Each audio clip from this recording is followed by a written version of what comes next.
राहुल गांधी ने मोदी के right hand Patra की निकाल डाली हेकड़ी, राजनीति में मचा हाहाकार।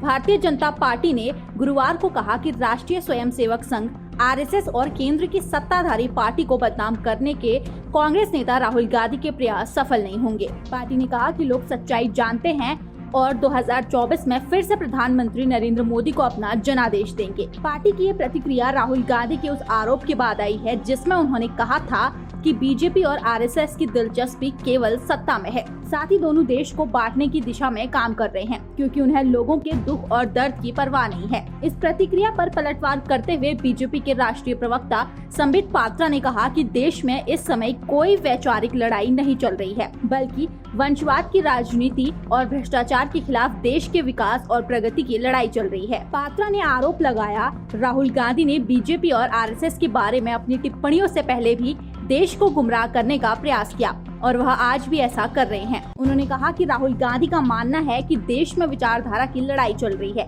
लेकिन यह वास्तविकता नहीं है। एक तरफ विकास की धारा है तो दूसरी तरफ परिवार की धारा। बीजेपी नेता ने पार्टी मुख्यालय में संवाददाता सम्मेलन में कहा कि एक तरफ देश के विकास और प्रगति पर विचार विमर्श हो रहा है, जबकि दूसरी तरफ चिंता ये है कि घोटालों, भ्रष्टाचार, वंशवादी राजनीति को कैसे आगे ले जाया जाए। पात्रा ने राहुल गांधी के इस आरोप की भी आलोचना की कि आरएसएस देश के सभी संस्थानों पर कब्जा करना चाहता है और वहां अपने लोगों को तैनात करना चाहता है। उन्होंने कहा, जब मैंने वह वीडियो देखा तो मैं हैरान रह गया। मेरा मानना है कि न्यायपालिका को इसका संज्ञान लेना चाहिए, जहां वह बहुत स्पष्ट रूप से कहते हैं कि एक संस्था के रूप में भारतीय न्यायपालिका बीजेपी और आरएसएस के नियंत्रण में है। पात्रा ने कहा कि गांधी बार बार कहते हैं कि निर्वाचन आयोग पर बीजेपी और आरएसएस का नियंत्रण है। उन्होंने कहा कि मैं गांधी की टिप्पणी से हैरान हूं। कुछ दिन पहले जब कांग्रेस ने कर्नाटक चुनाव जीता था तो निर्वाचन आयोग ठीक था। बाकी राज्यों में जब बीजेपी जीतती है तो निर्वाचन आयोग बीजेपी के नियंत्रण में आ जाता है।